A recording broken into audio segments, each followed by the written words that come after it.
Welcome Bobs, and hey there everyone else. This is a farming tutorial that should teach you everything you need to know and should set you out very well for doing some party farming.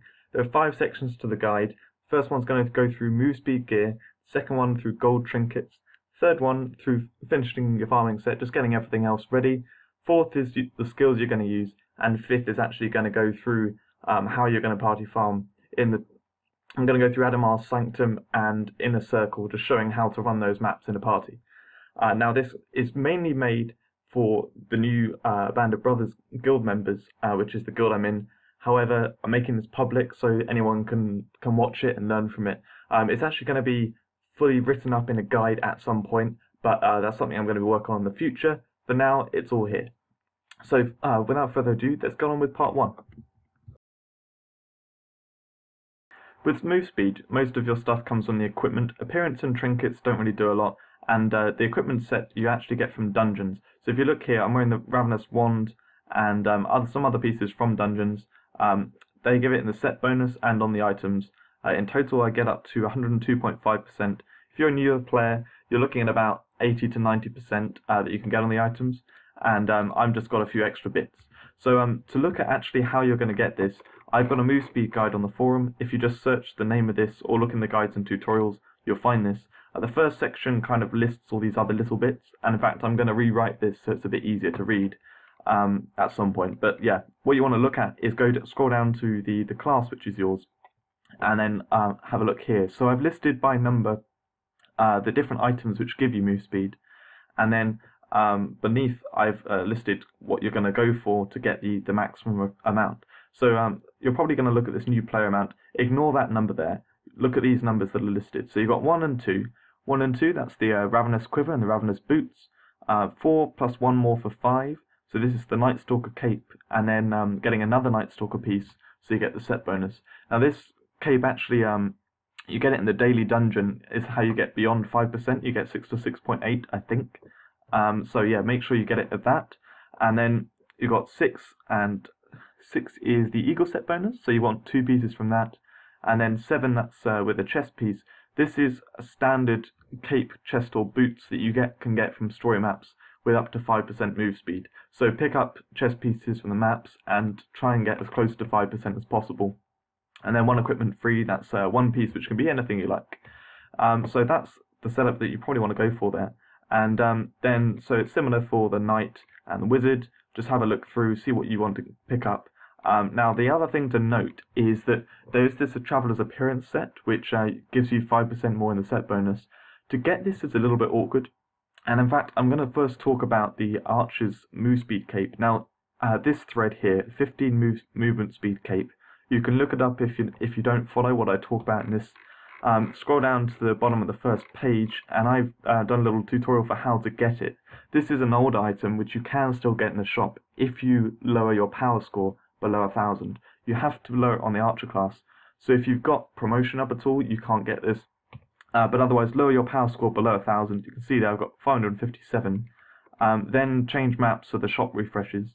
And if you look in the loot lockboxes section, it should come up with these here. It's the equipment set lockbox level 55.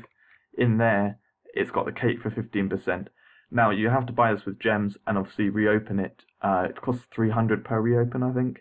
And you want to try and get that cape, but it will have that guaranteed 15% on there. So if you're an archer and you haven't done class promotion, you can grab that. In a similar way, you can get the Traveller's Appearance set. It's only available for levels 35 to 43. However, that as a lockbox in the lockbox section. However, you can get it if you so you can get it if you've got any of the 3 classes in that level range. So if you haven't got them all to level 60, you can go and grab it because it can be used across all classes. However, it is possible to buy in this dungeon bundle. The way to get that is to again lower your power score. It's probably a bit below 1000. I can't remember the exact figure, but get it below a certain amount, and then change map so the shop refreshes, and then you should see this dungeon bundle for 3,250. Now, it comes with some storage space, which is quite useful, and it's these 3 boxes here. They are the box which you would buy in the lockbox section that are there for the Traveller's Appearance.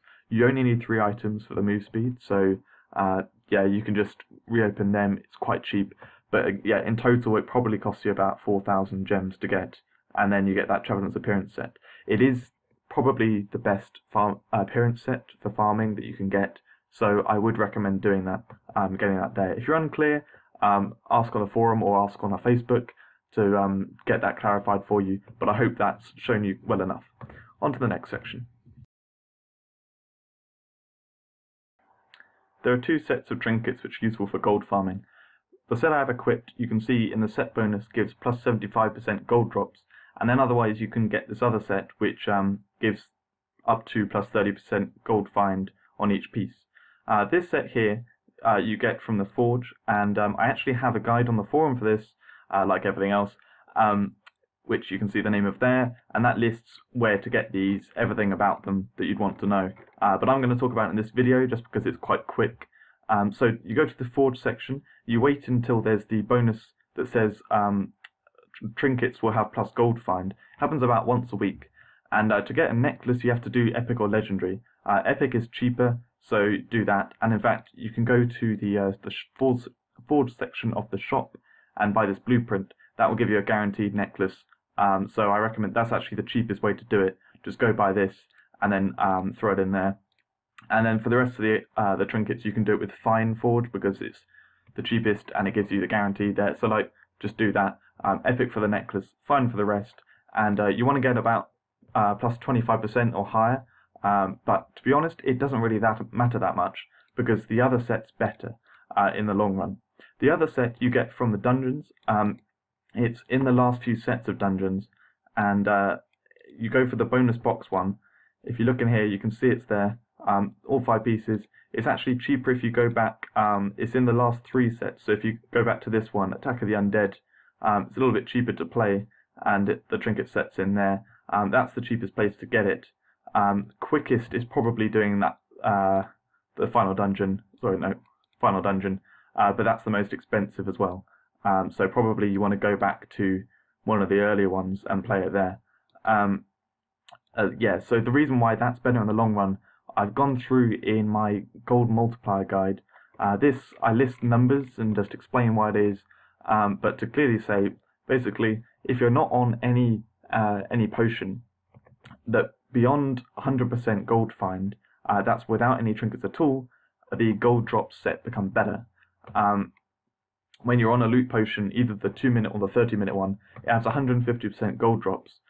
So then it affects it a little bit, and it's not until you have 400% gold find without trinkets before the gold drop set becomes better. And then when you're on a group loot potion, it gives slightly more. It gives 200% gold drops. That's the 45-minute or the 90-minute one. That's the one which you generally use in farming. It's not until you get 500% gold find that actually it's better to use the gold drop set. So if you look at my character here, I'm up to 770%. So for me, the gold drop set is better in all cases, and so that's why I have it equipped. That's why I put a jewel in it. So yeah, that's the best set for me. I hope that explains everything there. I'll go on to the next section. After getting your move speed gear and your trinkets, there are a few other things you want to get so you can increase your gold farming. First up to look at is probably the crescent jewels. Crescent jewels give extra gold. The 30% ones are the ones you want to go for. The other ones give you a benefit in the short term, but honestly, basically because the evolution materials are so expensive or so difficult to get, it's only worth advancing the 30% ones. So if you look here, I've got a 30% one. This one's at superior quality, and to evolve it takes quite a lot of pepperstone. That would take a few hours to farm. So I actually recommend buying these with gems. The pepperstone costs 5 gems when it's on 50% discount. However, buying the superior one is way more. It's 25 gems, so I would recommend farming that one.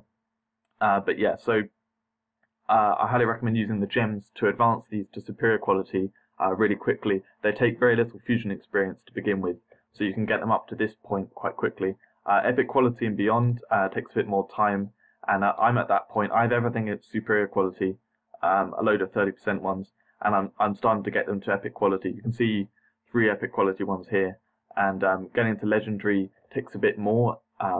So yeah, get them all to epic quality and then work them up together, because the evolution materials, they take more and the fusion experience is more as you progress them further. So it helps to progress them all sort of simultaneously, all the 30% ones anyway. So do that and grab any ones which you can. Like for example, in this tournament, as the artifact reward, there's a 30% one. I'm going to grab 2 of those actually. In total, you need 27 crescents. I've got, I think, about 20. So yeah, I'm nearing all the ones which I need to get. And yeah, so that's what you should do with crescents. It would be good to focus on these crescents rather than the guild score jewels if you have low gold find, because ultimately this will help you out. It will help our guild out a lot more than you boosting the guild score jewels up to maximum every week. So yeah, I highly recommend you do that. Now, other than that, there's a few other stats you want to look at getting up. They're the mana stats, because as you find when you're farming, if you're using skills a lot, as I do, you will run out of mana. And so having a bit more mana and having ways to replenish it will help out a lot. Mana per kill is the most useful, but getting that is a little bit awkward. Mana per basic isn't going to help out.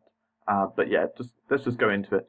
The trinkets, looking at this frozen band, this can give up to 1 mana per second. This is evolved to maximum. I recommend you evolve one of these to maximum and one of them to star level 4, and you can actually equip 2 frozen bands and still have the set bonus. So in total that will give you like 1.75 mana per second or something. Also, while you're at it, evolve this to maximum for a little bit more move speed. But yeah, so you can have a bit of mana per second there. My mana per kill is from these old earrings, which unfortunately you can't get. And then another place you can get actually a bit of mana per kill is when you're getting your dungeon set. Make sure on the staff, I think it's just the staff that can get it. It's one of the random stats is plus mana per kill. You can see it's on this ravenous staff here. But yeah, so when you're getting your dungeon move speed gear, check out the stats on them. And so you're not just looking for move speed on them, you're actually looking for move speed and the sort of plus mana per second or plus mana per kill. See if you can get that as well, because it will help you out. The passive skills, there's one here for getting 1 mana per second. It's not very good. It's one of the worst skills to get. I don't recommend it, but it's one of the ones sort of that you do last of all. The getting 100 more mana, that's actually fairly handy for farming. So if you are struggling with mana, even after getting some stats in it, you can add 100 more mana, and that should help you out. So other than that, I wanted to talk about, so actually no, first of all, let's just talk about this royal item. So this is an item gained from the master event, and if you equip it, then it does the set bonus of anything you've got equipped. So you can see here, I've just got 1 malevolence piece, it's just this chest piece, but I've got the set bonus because I've got the staff equipped. Now, obviously you're not going to get master items that frequently, you can't guarantee getting them, but if you do ever get a royal weapon, then this is a great way of having fewer items equipped. Like you could, like for example, I've opened up this glove slot and I still don't lose any move speed. So yeah, that's just something to think about. And along with that, I recommend you pick up a 5% move speed chest from story maps. This is a random stat you can get on chest pieces. It's up to 5%. I recommend you get one of these and also a cape. So any chest piece or cape you get, just have a look, and if it's got really close to 5% move speed, hold on to it because it may be used for one of your classes. But yeah, beyond that, I want to talk about resocketing. Now, you can equip 9 crescent jewels on your appearance set, 1 in each piece. However, you can equip up to 27 if you resocket them. The quality of the item decides how much it costs to resocket, and so it's cheaper to do it with a legendary set. And in fact, you can do it with an epic quality banner. The superior quality is only gets up to 2 slots, so do it with an epic quality. And you'll probably have the Traveler's Appearance set, so that's cheaper. But yeah, otherwise use it with a set from the bronze event, and just use a higher quality item here for the 5% move speed.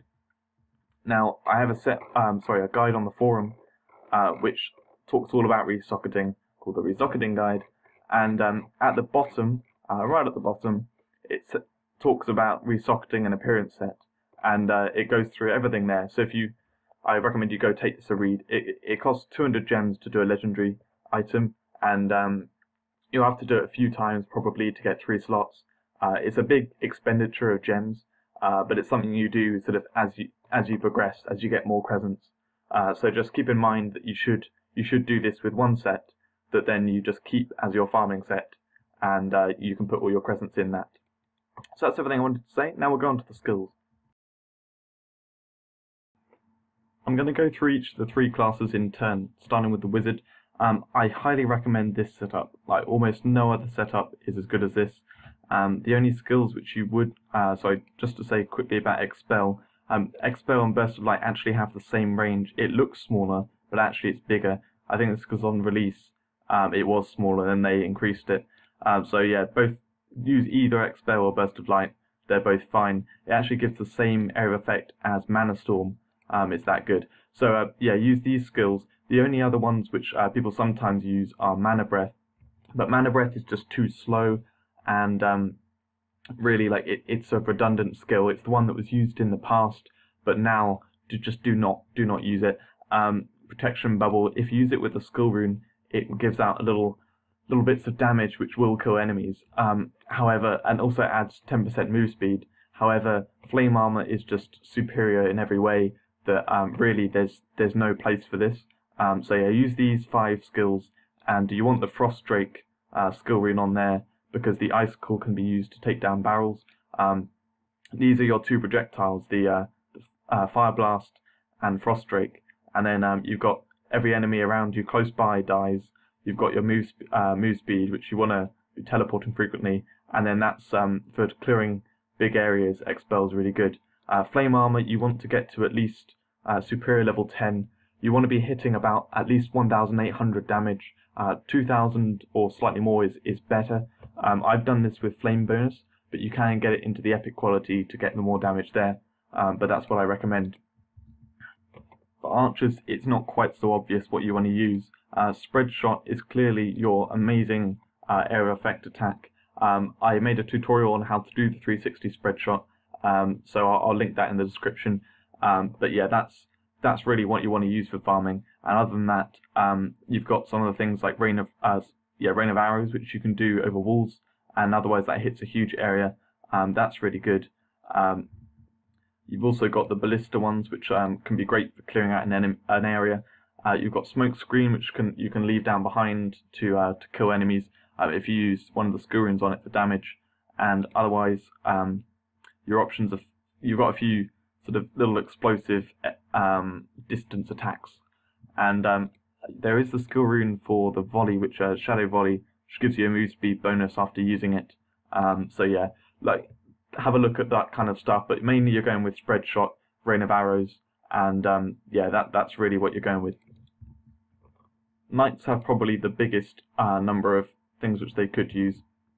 Charge is probably the most useful because it makes you traverse through the map a lot faster. One which I've seen used quite well is Shadow Whirl, or I think Freezing Spin may do it, but yeah, Shadow Whirl, it creates a little area around you which kills enemies, quite like Flame Armor, but smaller area and more damage. So that can be useful for taking down enemies while you're running, and then especially like the statues on the bridge. Then you've got Cleave, which hits an area around you. That's really good. Hurl is your projectile. You definitely want to use that. And then looking at a few others, Holy Shield. I'm not sure how this one does. Yeah, I don't know particularly well how to farm with these other classes. But the ones you definitely want to use are Charge, Hurl, Shadow Whirl. I'd say probably is a good one.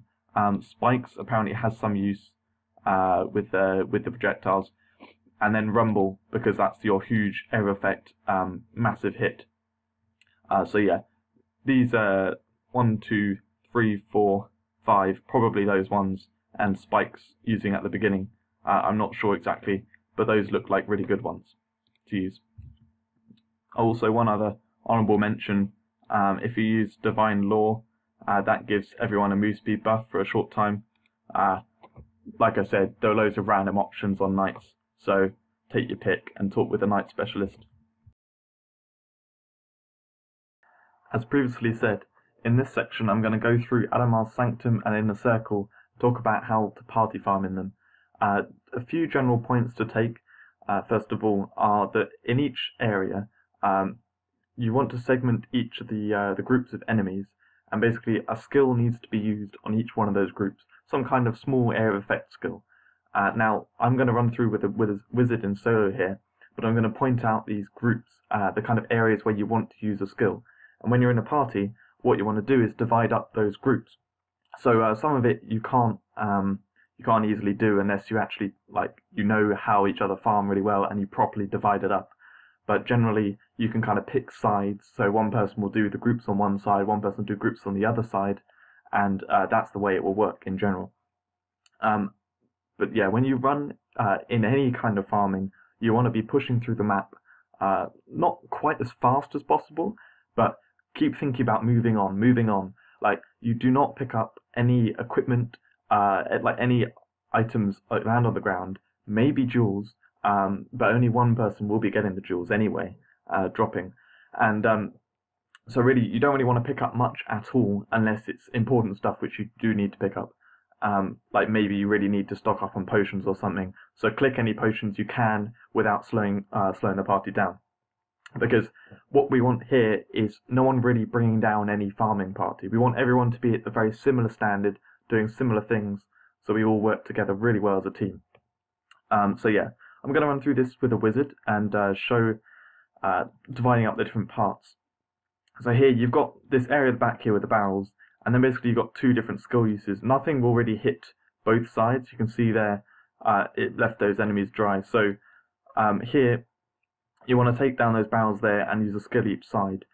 In solo I actually stand here with flame armor and put a fire blast down here. That clears it. But in a party what you do is you get the people coming here. One person will do sort of either side, one person does the back. Like, you divide out evenly.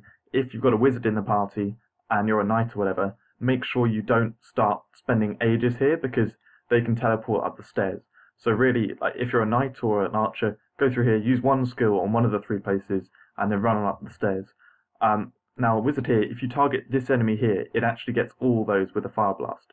So this is best left for a wizard, and the other two can rush straight on up there. You've got that there on the left. You've got one skill use here. Those two enemies run in, and they're very easy to pick off otherwise. And then you've got skill use here, here, and here.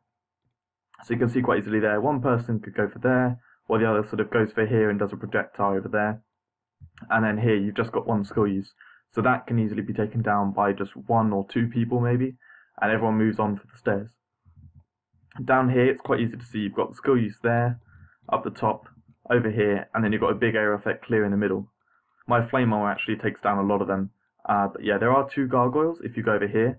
Those are best left, because if anyone goes running in over here, chances are the other people go in, one fires off there, everything's clear, and this person's stuck way behind. So I actually recommend someone just does a quick projectile in there and you focus on this area here. Across the bridge, I actually run through this in solo. You can see I kill pretty much everything, but the skill use here and here. Sorry, make it clear, there and there. As you can see, a wizard can rush through this bit. So what I recommend, because there's a teleport there, and there's another teleport on this stairs here, and otherwise wizards are running with high move speed. So again, I recommend this area is taken out by wizards. The other two focus on pushing through. Don't use anything that will slow down your movement. Now here, if you're in a wizard party, I recommend you just run straight through, because if you see those enemies at the back, they'll rush through, but otherwise you can, they'll follow you. But otherwise you can use two skill uses there. That's recommended if you're running at different speeds. Have one person run forwards to this point here, and then have the skill use there, and that should clear out everything. They're running here, you have the either side, and then in the middle, which there would be some enemies, but that they've died already, and sort of clear up before you return to town. That's that map. I can't think of much more to say about it really, but you should be hitting probably about 45 seconds in a party. I can go down to about 35 to 40 in solo, and that's because I can maximize my move speed and all that kind of stuff. I mean, you'll get some time lost in a party, so you'd reckon 45 seconds is what you can do. That's what I recommend for that one. Just before I go talking about Inner Circle, I want to quickly mention Adamar's Sanctum. I find it's quite good for duels, really. In Inner Circle, you get a little bit more gold per second if you run it well, even in solo. But Adamar's Sanctum, if you're running for duels, then you've got to run solo because in a party they mess up. And Adamar's Sanctum gives a consistent, it's like 2 or 3 duels per run, sorry. And almost all of them are in this circular bit here. This is just when you come up the stairs, you go around the top there, and you take out those enemies. You usually get 2 duels in this bit here. Otherwise, at the end, you sometimes get 1, but like it's really focused around this area here. So it's quite easy to run through and keep an eye out for duels here. And otherwise, if you're doing auto, this is a great map for getting duels on. Inner Circle, I brought the map up here because it's a little bit more complicated than Adamar's Sanctum to run. Basically, what I like to talk about is whether you go clockwise or anti-clockwise, because this bit here with the bridges, that's all pretty standard. Everyone runs that the same. But when you get to this bit, people like to do different routes. There's the route I like to do is run anti-clockwise, go around here, dip in the bottom here, and then go over the stairs and stop here. Lots of people like to go fully clockwise round, and they dip into the stairs first before going around. Under the stairs before going around. There are other people who like to come around here, go up through the middle, along the top, and then go to the boss. Yeah, I'm not going to cover it all. Like, there's no defined best route. For my solo farming, the one I do I found is best for me. And when I've run it with other people, they've said they like it too. I prefer it to run. I find it a little bit easier. But yeah, choose your own route, or run with different parties and see how they are. I'm going to go through my route with this, but I'm going to show clips with other routes anyway.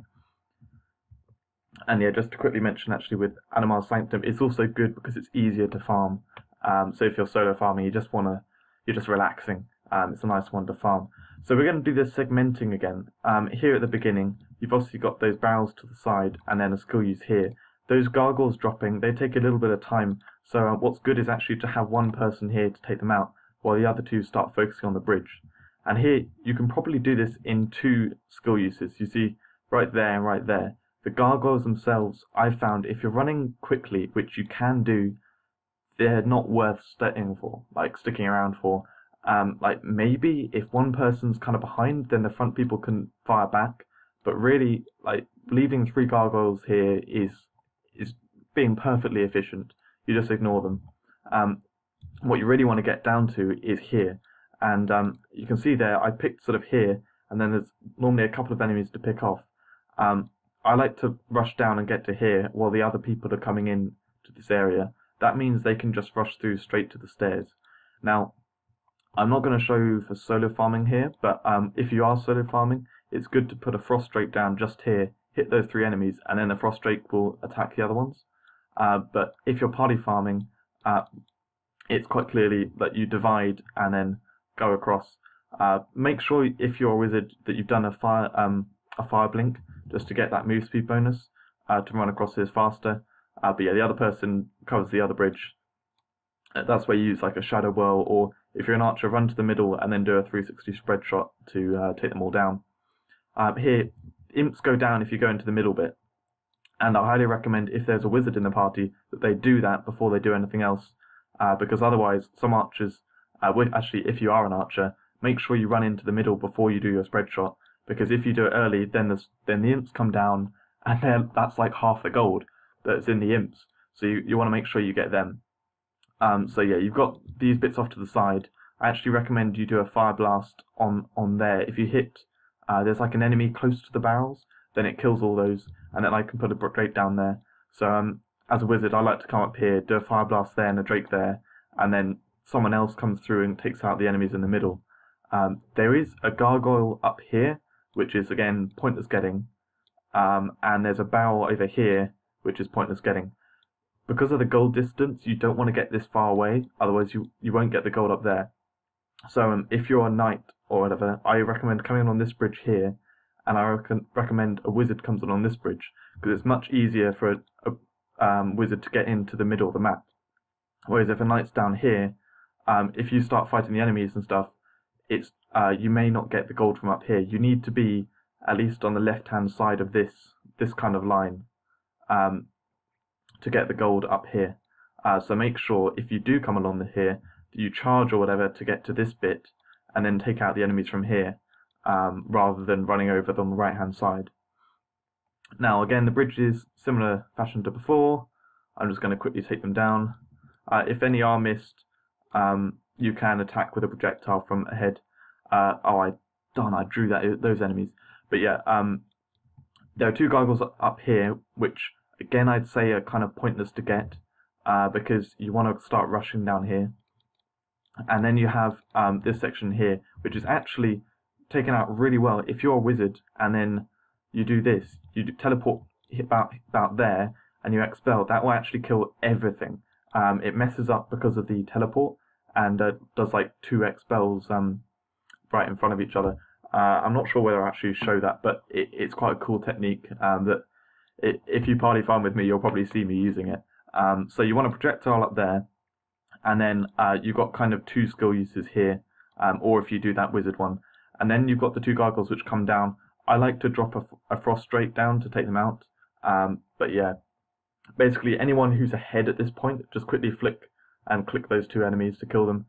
You want to try and regroup at this point, because you've got barrels far away from each other. Now at this point, you want to teleport in again to get those imps. You've got the projectile at the top, and because I'm running down to do anti-clockwise, I'm going to leave that until later, like do that just then. So you've got the 2 projectiles there, big area in the middle, which you want the imps to spawn first. So I recommend whoever gets in here first, they take out one of the barrels to the side, rather than kill the enemies, because the imps are still coming in. Now at this point here, you've got the projectile to the side. I like to expel this, and then it only leaves that enemy there. Again, 2 gargoyles, miss them, because you don't want to be stuck up here when everyone's trying to move all the way down there. It's just not on the correct route. Now here, whoever's first, get this here. You've got the imps in the middle, which I recommend you set off. There are gargoyles here, which you should get. Get one, whoever comes in first, take out those barrels, and then basically get over here to get the gargoyles coming in, while anyone clears out the enemies in the middle.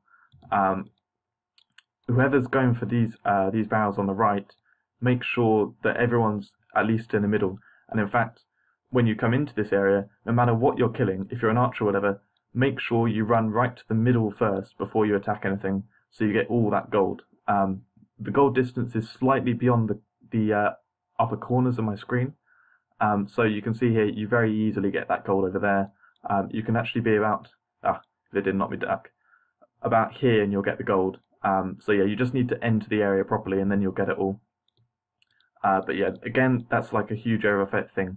There's probably some imps left behind, so you probably want to click those after someone uses the skill. But really, this is an area which people get very stuck up on, because they'll focus on these gargoyles down here, or like they'll attack before the imps come in, and then all the enemies will be spread out and stuff. Really, what you want to do is have the first person do the barrels, if you're coming from this side, rush in, get the gargoyles coming in, and then you want to do this, in 2 skills. Use one here and one down there. That's what you should do, and if there are any enemies left, basically do them with basic attacks, and if you're a knight, do not stick around, move on, because you can waste so much time in this area. So dipping in here, I like to do this, which, as you can see, clears them. It's basically 2 skill uses. You've got nothing covers it completely, so make sure you run in, use a skill for the first bit, and then run away. I'm going to show a clip with 3 wizards, and we actually do successfully run up, do that, and come do it together. Now up here, you've got the two either side. it's good to get someone to do this while the other person does the two on the outside. And at this bit, I actually like to teleport across. Okay, I do this very differently to how if you party farm, but yeah, basically try to have one person rush through and do the further bit, and then the other person do the not so far bit. So here, I'd run in here, I'd go over here and take out the enemies over here, or someone takes them out over here, and then we both move on. Really, like that's what you want to be doing when you move through a map. And now I'm going to show a few clips of some party farming, because it's hard to talk about party farming without actually some there. So I hope that sort of walkthrough with the segmenting has helped a bit, but probably watching some clips is going to help a lot more, so stick around. So I'm going to show a clip of me running Adamar's Sanctum. We'll do Adamar's Sanctum first. This is me doing it when it's back on times 1.5. So you can see there's two skill uses there, and I was using the Flame Armor for the third. Here it's actually faster to avoid those barrels, I found, at least when running in solo. And yeah, you can see the entire time I'm focusing on rushing through. There are actually 3 jewels there again, which appeared up at the beginning, around that top. I missed 2 of them, but there were 3. So yeah, the entire time I'm pushing through, running as fast as possible, and I'm only really stopping to use skills. The rest of the time I'm always running towards the like the end of the map. Now I'm actually going to show the first clip as well. Just do that one there. This video is 4 minutes long that I made it. I did 4 runs. You should be able to do about 1 run per minute. That's the speed I can pull off anyway. So yeah, it's very similar to run, this one again. But yeah, just watch how I'm only running towards the end of the map when I'm not using a skill. Like, I aim some of the stuff, like here I run to the left, but the rest of the time I'm not going anywhere off the general track. I get a little bit of lag at this point, so it looks a bit funny, but yeah, and it causes me to miss the serpents, but yeah, I hope you got what I was getting at there. Now I'm going to show some inner circle, farming in a party of 3 wizards. We had 1 slow wizard, so he didn't come right at the beginning, and not only this woman went on, she didn't later on, it was just this run. But yeah, we started at about 16 seconds on the clock here. And that was her running through. So as you can see, we're each going along the bridges. You can see they're going for the middle there, where I go for those outside ones. He's actually getting those gargoyles just because. But then going across the bridges together, again he's going for the gargoyles. I got him to stop that later. But yeah, we're running my route for this one. So what to talk about? Yeah, the entire time we're pushing through, and really that's one of the main points I want to make, is that the whole time we're pushing through. Now here we defeated those before he came. He went a bit slower than we were expecting, but yeah, whole time just keep on moving, and have one person hit return town before the end. And that was it there. I said we started about 16 seconds. Look, it took us 1 minute. That's a time which hopefully you should be able to hit. Now the other one I'm going to show is this one here. This is one I did a little while ago with a guy we call Smurf, but he's called Avicia, and Eric Kong. They've got a better technique now, but this shows most of the points. Oh, this was before Fireblink as well. But these guys are top farmers. They really do work well together as a team, and you can see the knight there. Look at the 2 of them; like they're perfectly in sync. Guy brings in the imps while the other one does the one on the left. And Eric Kong is one of the best farmers I met, because just watch his movement specifically. He is constantly moving, constantly going in the right direction. He never slows down, and there he just moves down to get the gold instantly up the stairs. That's what I like to see when I'm farming with a knight. There he just ran through. He let us wizards take those enemies down. I'm taking down those barrels on the right there, so they don't miss any gold, because if I got the others, they wouldn't have got it. And then, yeah, get to the end of the run. That run wasn't like as fast as the others were. Actually, oh, that was a good speed. I wonder if that's yeah, when did that start? Yeah, we did that run in we started, yeah, about 8 seconds. So yeah, we did that in roughly a minute as well. And you can see there, that's even with a knight. So, and before Fireblink. Like, yeah, that was 1 minute, bang on. So yeah, it's definitely possible. And I really do think it's important that everyone does farm in this way, carry on moving, only use skills to take out those big groups of enemies and the barrels and stuff off to the side. Missing those gargoyles as well is kind of important. If you watch Eric Kong, we'll just watch him in this one again, whether or not he goes for the gargoyles, because I think he'd be the guy to do it. The way they like to farm is Avisa just literally wipes out everything, and Eric follows, getting like, you know, picking off some stragglers. But yeah, no, he pretty much avoids all the gargoyles. I'm wasting time there. One thing I didn't like about these guys at this point, they used to waste time hitting the end map there. Like, they pretty much both stop. But yeah. Here we are, all moving together. Getting those barrels on the right as well. Eric, I don't know what he did there. But yeah, we're missing all the gargoyles, and really that is the key to getting the time down. 1 minute 20 is often what I make with archers, and if you do this here, you can see you can get it down to 1 minute, which that extra 20 seconds makes a huge difference. So I hope that there is everything you could want to know about farming and like getting yourself ready for farming in a party. Welcome everyone who has joined the BoB Guild, and to anyone else out there on YouTube, I hope this was thoroughly informative and you all learned something. So yeah, let's get out and farm. Thanks very much for watching.